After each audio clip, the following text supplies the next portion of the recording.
วันนี้จะพูดกันถึงเรื่องของแปลกล้วนๆนะครับอาหารที่เห็นแล้วก็รู้สึกว่าแปลก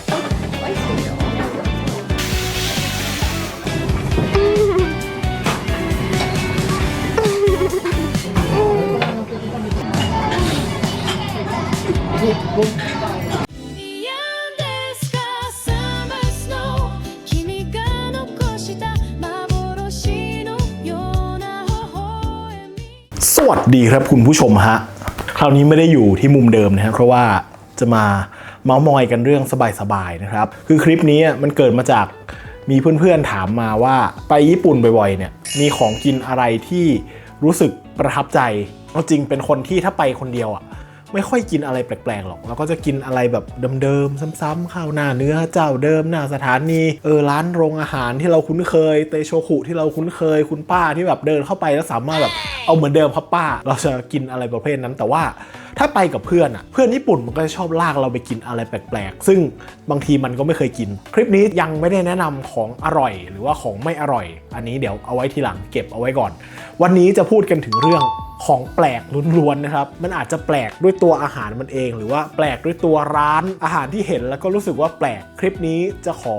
ดึงมา10อันดับก็แล้วกันจริงๆผมก็จำได้ไม่หมดหรอกนี่ก็ไปนั่งดูจากรูปเก่าๆก็10อันดับนี้อาจจะไม่ได้เรียงตามลำดับก็แล้วกันนะแน่นอนว่าบางอันมันก็อาจจะไม่แปลกในสายตาเพื่อนๆถ้าเกิดใครมีอะไรที่คิดว่าเฮ้ยอันเนี้ยแปลกมากเมาส์มอยคอมเมนต์กันเอาไว้ได้โอเคมา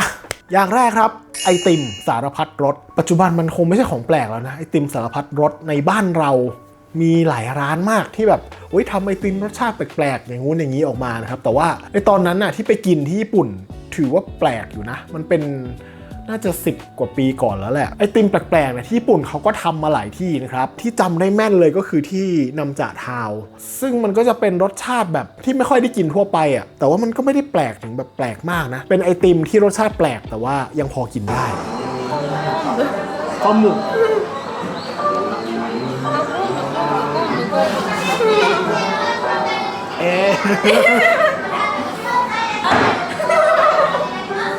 フライチキン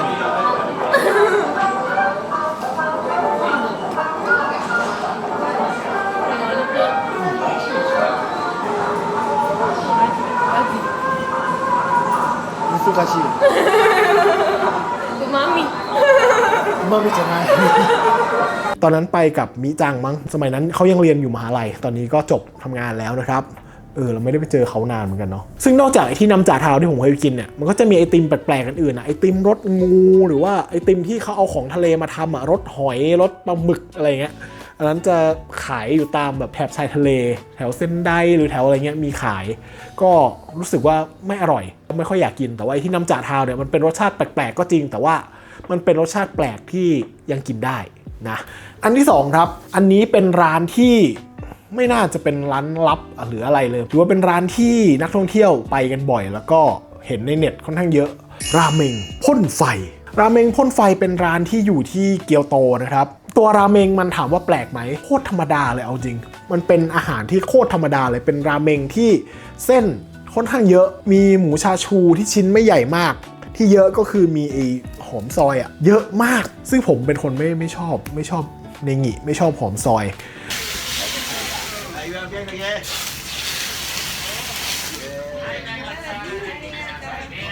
สำหรับผมเฉยมากเป็นราเมงที่ถ้าไม่มีพ่นไฟก็คง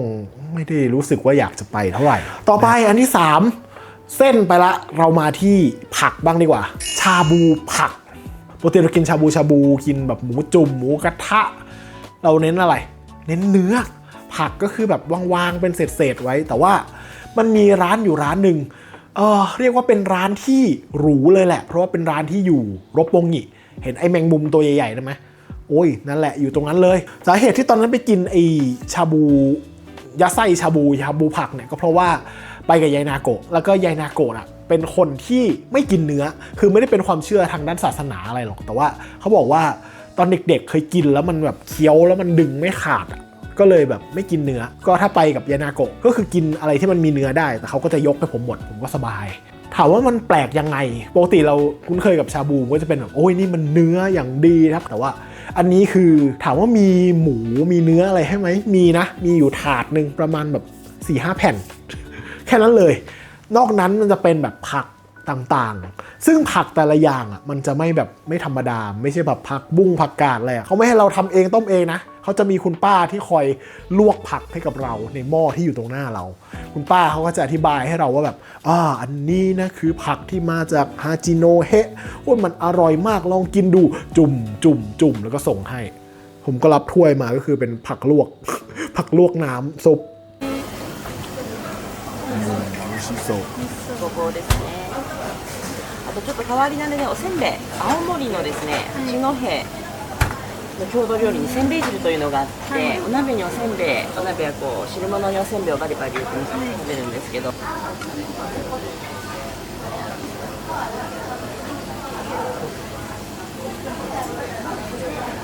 はいどうぞ。まずレタスのしゃぶしゃぶ。はい。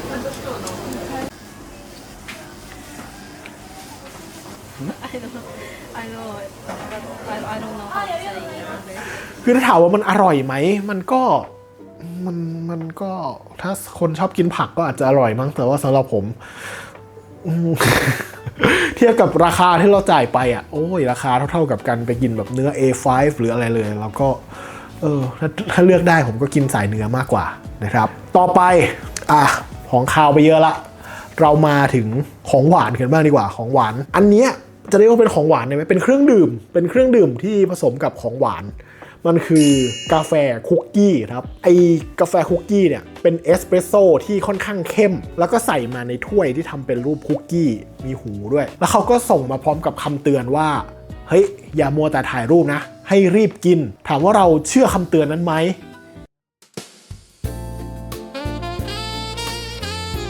ร้านนี้อยู่ใกล้ๆสถานีชื่อว่าเป็นมาบาชินะ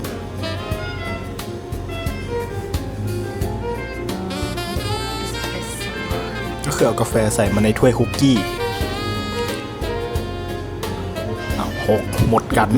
มันพังพินาศถ้วยเขาซะเละเทะเทพีแห่งการทำลายล้างแตกสลายลงไปตาไม่เราไม่เชื่อคำเตือนเราโมแต่ถ่ายคลิปเล่นกันถ่ายรูปถ่ายอะไรนั่งเมามอยกลับไปอีกทีแม่งถ้วยพัง คือกาแฟมันเป็นน้ำไงแล้วถ้วยมันเป็นคุกกี้พอมันโดนกาแฟนานๆมันก็เปื่อยพังสุดท้ายก็ไม่เหลืออะไรเลยซึ่งนอกจากกาแฟคุกกี้เนี่ยแถวเกียวโตมีอีกร้านหนึ่งที่ไปกับน้องบิวเหมือนกันเป็นขนมที่แบบธรรมดาปกติกินที่งานวัดมากมันคือสายไหมฮะขนมสายไหมแบบน้ำตาลโง่ๆเนี่ยก็คิดว่าคงได้แบบอันแบบงานวัดใช่ไหมแต่คือสิ่งที่ได้คือแบบใหญ่มากรสชาติเค็มนี่คือรสอะไรครับเชอร์รี่บอสซัมรสซากุระอันนี้เท่าไหร่นะ600 เยน4 คนกินนะคะมาละห้ามซื้อกินคนเดียวว่าเราถุงละ20มันหมดอันนี้เบาหวานเลยนะฮะมันใหญ่มากจริงแล้วก็คือรสชาติแบบปกติแต่ว่าสิ่งที่ทำให้ผมประทับใจแล้วก็เอามาใส่ไว้ในอาหารแปลกเนี่ยก็คือจำได้ว่าพนักงานคนทำตัวเขาเต็มไปด้วยสายไหมเลยคือเหมือนมันแบบได้สายไหมไอ้ขนของสายไหมมันติดเต็มตัวแบบเป็นมนุษย์สายไหมก็เลยรู้สึกประทับใจมากว่าพนักงานที่นี่เขาแบบทุ่มทุนในการแปลงร่างเป็นมนุษย์สายไหมเพื่อทำสายไหมให้เราต่อไปอันนี้เป็นสิ่งที่มีในร้านซูชิบางร้านเท่านั้นนะฮะร้านที่ผมไปกินเนี่ยอยู่ที่อาซากุสะเขาบอกว่าเป็นร้านที่มีสิ่งนี้แล้วก็เป็นสิ่งที่เด่นมากราคาเนี่ยเทียบเท่ากับปลาโอโทโร่สิ่งนี้มันคือวาซาบิมากิครับรู้จักวาซาบิมากิไหมคือปกติมากิคือซูชิที่มันห่อสาหร่ายเนาะม้วนๆข้างในมันก็จะเป็นแบบเป็นทูน่าหรือว่าเป็นอะไรอย่างเงี้ยแต่ว่าอันเนี้ยคือเป็นวาซาบิสดท็อปด้วยวาซาบิที่บดแล้วก็ห่อสาหร่าย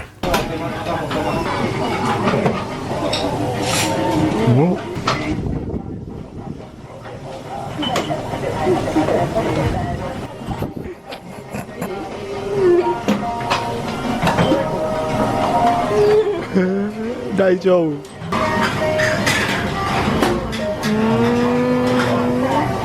โชยุย้อมใจใส่โชยุย้อมใจเลยเราไปกินนะ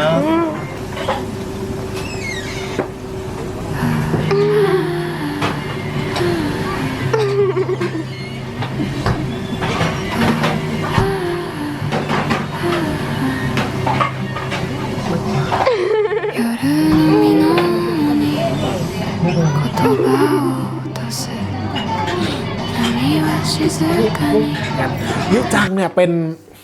เด็กน้อยที่ชอบของเผ็ดมากๆทำให้เธอแบบสนใจอาหารไทยก็ไปกินอาหารไทยกันบ่อย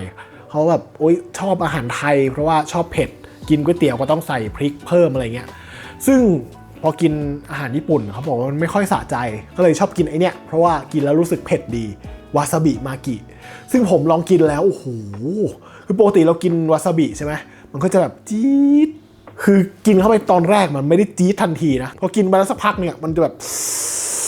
เอามาเล่นเกมลงโทษเนี่ยน่าจะได้นะวาซาบิมากินะครับต่อไปตะกี้เราพูดถึงชาบูผักไปแล้วใช่ไหมอย่างที่6เนี่ยคล้ายๆกับชาบูผักตะกี้แต่ว่าอันเนี้ยเพื่อนๆ2คนพาไปกินร้านนี้เขาบอกว่าเป็นร้านแบบร้านดีร้านเด็ดไม่บอกผมด้วยว่าจะให้กินอะไรพาไปร้านที่แบบเฮ้ยหม้อไฟหม้อไฟเราก็แบบโอ้ยชาบูบุฟเฟ่แน่นอนพอไปถึงงงมากเพราะว่าที่วางอยู่มันมีแต่หัวไชเท้าซึ่งมีทั้งแบบขูดแล้วก็เป็นหัวไชเท้าแบบหัววางเป็นแว่นฝานเป็นแว่นล้อมรอบไว้My comment is canon too, but it's more expensive, I think. งงนิดนึงว่าแบบเราต้องกินยังไงก็คือซุปที่ให้มามันจะเป็นซุปที่รสชาติค่อนข้างอ่อนนะฮะเขาก็จะใส่หัวไชเท้าทั้งแว่นแล้วก็ขูดเนี่ยลงไปแล้วก็ทำให้น้ำซุปมันเข้มข้นขึ้นสิ่งที่เด็ดกินกันหนุบหนับเลยก็คือหัวไชเท้าเพราะว่าเขาบอกว่าหัวไชเท้าเนี่ยคือจุดเด่นของเมนูนี้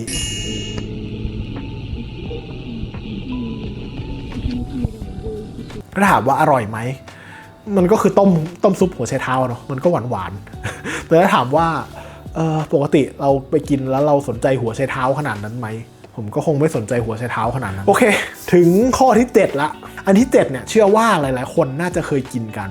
เป็นของดีของเด็ดที่ในญี่ปุ่นมีหลายสาขาแล้วก็ไม่รู้ปัจจุบันนี้ก็น่าจะมีอยู่นะร้านก็คงยังไม่เจ๊งนะฮะก็คือเมลอนปังครับไม่ใช่เมลอนปังธรรมดาด้วยนะเขาบอกว่าเป็นเมลอนปังที่อร่อยเป็นอันดับที่2ของโลก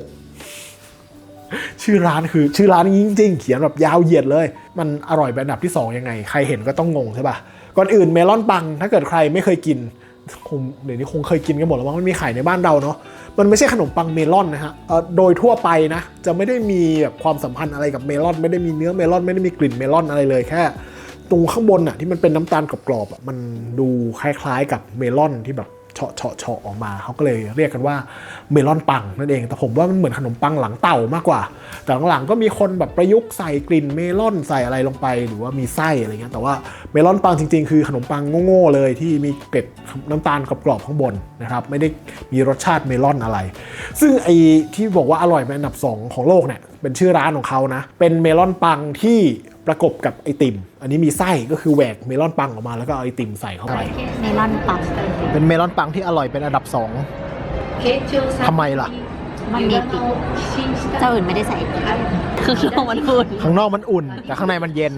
ก็แปลว่าจะละลายเร็วๆนี้นั้นก็ควรจะรีบกินนะครับมาอุ้ยร้อนอันนี้400ไอติมก้อนละ2ไอติมก้อนละ2ก็แต่ว่าซอฟต์ครีมญี่ปุ่นก็300เยนอยู่แล้วก็ประมาณนี้แหละโอเคนะฮะอิดาตากิมาสตาลอยๆอีกแล้วอิ่มแล้วซื้อทุกอย่างอิ่มทุกอย่างวันนี้อยากกินทุกอย่างแต่อิ่มทุกอย่างเหตุผลที่เขาบอกว่ามันอร่อยเป็นอันดับที่2เนี่ยผมขออ่านเลยก็กันเขาบอกว่าเขาจะเป็นอันดับ1ไม่ได้หรอกเพราะว่าอาจารย์ที่สอนเขาทำเมลอนปังนั่นแหละคืออันดับ1ตัวจริงเขาได้รับการถ่ายทอดจากอาจารย์ที่ดีที่สุดมาดังนั้นเขาจะเป็นอันดับ2โดยส่วนตัวไม่ชอบเมลอนปังเท่าไหร่แต่ว่าขนมปังไอติมชอบเพราะว่าเคยกินพวกไผ่ทองปาตันมันก็จะเป็นขนมปังประกบกับไอติมอยู่แล้วเนาะอันนี้เป็นเมลอนปังที่มันกรอบๆพอประกบกับไอติมก็รู้สึกก็อร่อยดีอย่างที่8นะครับที่ผ่านมาผักเยอะมากเลยเนาะในที่เราลิสต์มาเนี่ยมันอาจจะเป็นเพราะว่าผมอาจจะไม่ได้ชอบกินผักมากแต่ว่าพอไปกับเพื่อนมันชอบลากไปกินผักเว้ยซึ่งถ้าเป็นอย่างเยนาโกะเนี่ยโอเคเข้าใจได้เพราะว่ามันไม่กินเนื้อแต่อย่างเยบิวเนี่ยมันเป็นสายกินเนื้อแต่ว่าไอร้านที่มันจะลากผมไปเนี่ยมันแค่เห็นรูปจากใน IG สวยโอ้ยมันสวยมากเลยก็เลยลากผมไปโดยที่ไม่รู้ว่ามันคืออะไรผมขอตั้งชื่อมันว่าสลัดและซุปแบบเลือดออกตามไรฟันครับคือเราไปนั่งโดยที่ไม่รู้ว่าเมนูคืออะไรเขาก็จะเอาเมนูแบบประจำวันมาเสิร์ฟให้ถ้าถามว่าการจัดแต่งจานการอะไรเงี้ยสวยไหมสวยมากเลยนะ ก็แบบโอ้มาสเตอร์เชฟเลยมีแบบหยดเป็นสีสวยงามแล้วก็แบบไอ้นู่นกองนี่ไอ้นี่กองนี่เป็นแบบโอ้ยไฟไดนิ่งสวยๆเลยแต่ว่าคือเราไม่รู้มาก่อนไงว่ามันจะเป็นอะไรเราก็แบบเฮ้ยเห็นมันแบบใสๆเฮ้ยมันคือกุ้งหรือเปล่าหรืออะไรเงี้ยแต่จริงๆแล้วมันคือร้านที่ทำแต่อาหารมังสวิรัติเลยซึ่งมันก็ไม่ผิดมันคือร้านของเขาแต่ว่าเราดันเอาตัวเองที่ไม่ได้ชอบกินมังไปนั่งอยู่ตรงนั้นก็เลยนั่งกันแบบอื่นๆนิดนึงกินเข้าไปก็รู้สึกไม่อิ่มนิดนึงซุปก็มีการแบบทำสวยๆเอาแบบแดงเรื่อๆแต่ผมมองว่ามันเหมือนเลือดออกตามไรฟันอะเวลาเราแปรงฟันแล้วมันยาสีฟันที่มีเลือดออกตามไรฟันเราอยู่อะนั่นแหละสีแบบนั้นเลย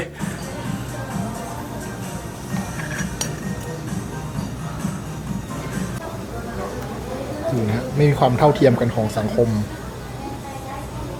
ของคนอื่นมักจะน่ากินกว่าของที่เราสั่งมาเสมอแล้วจะกินยังไงตะกี้เขาแนะนำเอาคลุกเหรออันนั้นคืออะไรครับกุ้งเหรอ lobster หัวไชเท้าร สชาติเป็นไงครับ ดูเอาเนื้อมา ธรรมชาติไร้ไล่คลีน ซึ่งเกรงว่าไม่อิ่ม ไม่คลานากระเพาะของพวกเราคิดถึงเนื้อย่างขึ้นมาเลยน้ำมันหยดติ๋งย่างเป็นเกลียมแต่ถามว่ากินหมดไหมกินหมดนะครับเพราะว่าแพงเราเสียดายมาอันที่9เกือบจะหมดละอันที่9ปัจจุบันผมยังไม่รู้เลยว่าผมกินอะไรเข้าไปคือร้านเนี้ยเป็นร้านที่โด่งดังในหมู่นักท่องเที่ยวมากๆครับหลายๆคนน่าจะรู้จักกันมันก็คือร้านอาหารนินจาในโตเกียวก็จะมีแบบคนเสิร์ฟเป็นนินจามีความเบียวกันเต็มที่มีแบบโอ้กินเสร็จออกมาชูป้ายอะไรเงี้ยแล้วก็ในนั้นก็จะแบบมืดๆหน่อยเอานู่นมาเสิร์ฟเอานี่มาเสิร์ฟเป็นคอร์สของเขาอะซึ่งไอรายชื่ออาหารเราจะไม่ได้เห็นผมก็เลยไม่รู้ว่าผมกินอะไรเข้าไปบ้างซึ่งในวันนั้นอะมันมีอะไรแปลกๆเต็มไปหมดเลยที่แบบไม่รู้ว่าคืออะไรแล้วมันก็มืดไงเราก็มองไม่เห็นชัดเจนว่ามันคืออะไรแต่ว่ามันมีอยู่อันนึงที่ผมยังคงสงสัยจนถึงทุกวันนี้ว่ามันคืออะไรมันคือซูชิอันเนี้ย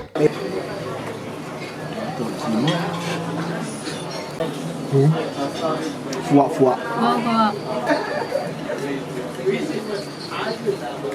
มันเดสกะ You can try It's not meat but I don't know what is that bread Bread It's the pang sushi Yeah it's bread it's bread ปังซูชิ本当にต่างคนต่างแบบมันคืออะไรวะเยนาโกะก็ไม่รู้ผมก็ไม่รู้แต่ถ้าถามว่าตามความรู้สึกอ่ะมันคืออะไรผมว่ามันคือซูชิหน้าขนมปังเปียกนึกสภาพถึงขนมปังแบบขนมปังฟาร์มเฮาส์ที่มันแบบอย่างนั้นอ่ะแล้วก็เอาไปแช่น้ำอ่ะให้มันเปียกๆอ่ะแล้วก็มาแปะบนซูชิอ่ะคือรสชาติมันไม่ใช่เต้าหู้ไม่ใช่แบบปลาไม่ใช่อะไรเลยไม่ใช่ตับห่านไม่ใช่อะไรเลยอ่ะรสชาติที่ใกล้เคียงที่สุดเท่าที่ผมจะบรรยายได้ก็คือขนมปังเปียกก็ยังงงจนถึงปัจจุบันนี้ว่ามันคืออะไรถ้าเกิดใครดูแล้วรู้ว่ามันคืออะไรก็ช่วยคอมเมนต์ด้วยแต่ว่าตอนนั้นผมกับนาโกะชิมแล้วก็มองหน้ากันขนมปังเปล่าวะมาถึงข้อ10ข้อสุดท้ายละอันนี้จะขอมัดรวมมาเลยก็แล้วกันเป็นสิ่งที่ใครมาญี่ปุ่นก็อาจจะอยากหาชิมนั่นก็คือสารพัดของดิบของญี่ปุ่นบางคนอาจจะบอกว่าเฮ้ยชิราโกะเนี่ยแปลกที่สุดละชิราโกะท่ออสุจิปลาคอสเนี่ยแปลกที่สุดละแต่ว่าสำหรับผมนะชิราโกะนี่คือแบบเบสิกที่สุดเลยนะเป็นของที่แบบสามารถพบเจอได้ง่ายๆแล้วก็รสชาติก็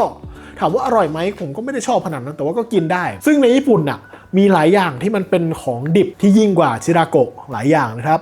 อย่างอันแรกที่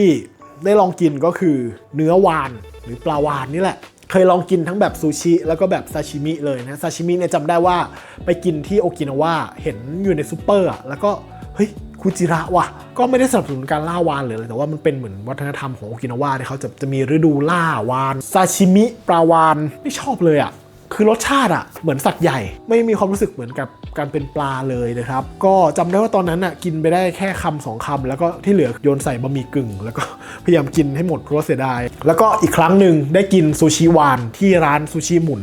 ร้านหนึ่งที่ Expo City Osaka นะครับและสิ่งนี้นะฮะก็คือเนื้อวานนะฮะเราจะมาทำการทดลองกินโดยน้องแป้งนะฮะนี่เป็นการกินเนื้อวานครั้งแรกในชีวิตหรือเปล่าฮะไม่ใช่เอาใส่ชามใช่ไหมใส่ย้อมใจลงไปหน่อย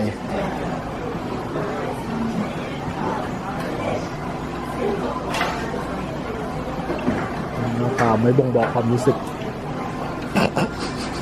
มันแก้มตุ๋ยออกมา มันเหมือนกินเนื้อดิบ เนื้อวัว ใช่ค่ะเนื้อวัวแต่ว่ามันไม่เหนียว เป็นสิ่งที่ผมกินแล้วไม่รู้สึกอยากกินอีกให้กินลาบควายดิบซะยังจะรู้สึกว่าอร่อยมากกว่าอีกนะครับนอกจากนั้นของดิบที่กินเนื้อม้าครับบาซาชิเนื้อม้าเนี่ยเป็นสิ่งที่แปลกคือผมตอนกินอ่ะไม่ค่อยอยากกินเท่าไหร่แต่ว่าพอกินเข้าไปอ่ะเฮ้ยอร่อยว่ะคือรู้สึกว่าม้ามันจะเป็นสัตว์ที่มีกล้ามเนื้ออยู่แล้วก็กล้ามเนื้อมันอ่ะมันจะมีความแบบสู้ฟันนิดนึงคือผมเป็นคนชอบกินอะไรที่มันมีความสู้ฟันความแบบเด้งเงี้ยเนื้อม้ามันจะให้สัมผัสแบบนั้นนะฮะซูชิเนื้อม้าสามารถหากินได้ที่คุมาโมโตะแต่ว่าผมกินที่โอซาก้าก็มีขายนะครับสไลเซอร์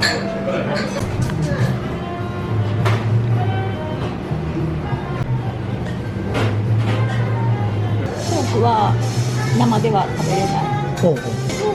これは โอ้ 美味しいよスライスありがとうございます。辛いかなじゃあどこโอ้โอ้ชิ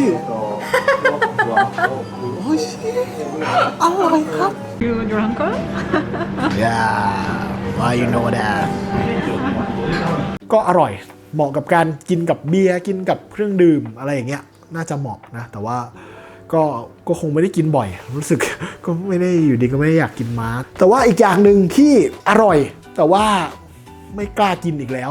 นั่นก็คือไก่ดิบ ไก่ดิบเป็นเมนูขึ้นชื่อของมิยาสกิเขาก็ให้สตอรี่แหละว่าเฮ้ยมันเป็นไก่ที่พิเศษนะเลี้ยงในฟาร์มแบบอย่างดีในตอนนั้นก็เชื่อเขาเพื่อนบอกว่าดี เพื่อนว่าดีเราก็ว่าดีโอเคกินกับเขาถามว่าอร่อยไหมอร่อยนะคือรสชาติมันเหมือนกับยำเลยครับที่เขาทำมามันจะเป็นการปรุงด้วยโชยุแล้วก็มีความแบบเปรี้ยวนิดๆใส่ขิงใส่หอมอะไรเข้าไปเพื่อดับกลิ่นคาว โดยรวมผมว่ารสชาติอร่อยนะแต่ว่ามันก็ยังมีสิ่งที่ติดอยู่ในหัวเราว่าแบบเฮ้ยมันไก่นะเว้ยมันอาจจะมีแบบเชื้อโรคบางตัวหลังจากนั้นอ่ะมันก็มีข่าวว่าแม้แต่ในร้านอาหารญี่ปุ่นที่มีเมนูนี้ขายแล้วก็บอกว่าปลอดภัยเนี่ยก็มีคนญี่ปุ่นที่เข้าโรงพยาบาลเพราะมันหลายคนดังนั้นอย่าเสี่ยงเลยนะอะไรที่กินแล้วเสี่ยงเนี่ยผมก็จะไม่ค่อยอยากกินก็คือลองเพื่อให้รู้อะพวกไก่ดิบปลาปักเป้าอะไรเงี้ยคือมันถามว่าปลอดภัยไหมมันก็อาจจะปลอดภัยในระดับนึง 90% แต่ว่าอีก 10% เราอาจจะเจอแจ็คพอตที่ไม่สามารถควบคุมได้อันนี้ผมก็จะพยายามแบบหลีกซะดีกว่านะครับโอเคก็ประมาณนี้แหละนี่ก็คือเอาคัดมาประมาณ10 กว่าอย่างนะครับสำหรับสิ่งที่เรากินมาแล้วก็รู้สึกว่าแปลกมันก็มีทั้งดีทั้งอร่อยแล้วก็ทั้งไม่อร่อยหรือว่าอร่อยแต่ก็คงไม่กลับไปกินซ้ำอะไรเงี้ยซึ่งส่วนใหญ่ไอ้ทั้งหมดที่ผมว่ามาเนี่ยผมกินแค่ครั้งเดียวแล้วก็ไม่กินซ้ำอีกเลยทั้งหมดนี่เลยนะครับไม่เคยมีอันไหนที่ผมกลับไปกินซ้ำเลยยกเว้นเนื้อวาฬที่เป็นซาชิมิกับซูชิเพื่ออยากลอง2 ครั้งเป็นสิ่งแปลกๆที่กินแล้วครั้งเดียวเลิกก็กินด้วยความระมัดระวังนะครับขอให้เพื่อนๆปลอดภัยกันทุกคนใครมีอะไรแปลกกว่านี้อยากให้ผมลองกินไหมลองคอมเมนต์กันเอาไว้ได้ก็แล้วกันสำหรับวันนี้ก็จากกันเลยแล้วกันนะครับแล้วก็ถ้ามีโอกาสก็จะกลับมาแนะนำ10 อันดับของที่กินแล้วรู้สึกว่าอร่อยที่สุดในญี่ปุ่นแล้วก็10 อันดับของที่กินแล้วรู้สึกว่าไม่อร่อยในญี่ปุ่นมาเจอกันในคราวหน้าแล้วกันครับสำหรับวันนี้ก็จากกันไปเลยก็แล้วกันครับเราพบกันใหม่ตอนหน้าอยากพูดอะไรอย่าพลาดไปไหนทำอะไรก็สามารถคอมเมนต์เอาไว้ได้ชอบกดแชร์กดไลค์กด subscribe กดกระดิ่งกิ๊งๆกดสมัครกดแจ้งเตือนตรึ๊ดเป็นกำลังใจให้ได้เหมือนเคยครับตอนนี้จากกันไปเลยก็แล้วกันพูดมากเริ่มหิวเลยเนี่ยบายบายあの日の涙が光に変わる時 Young Deska Summer Snow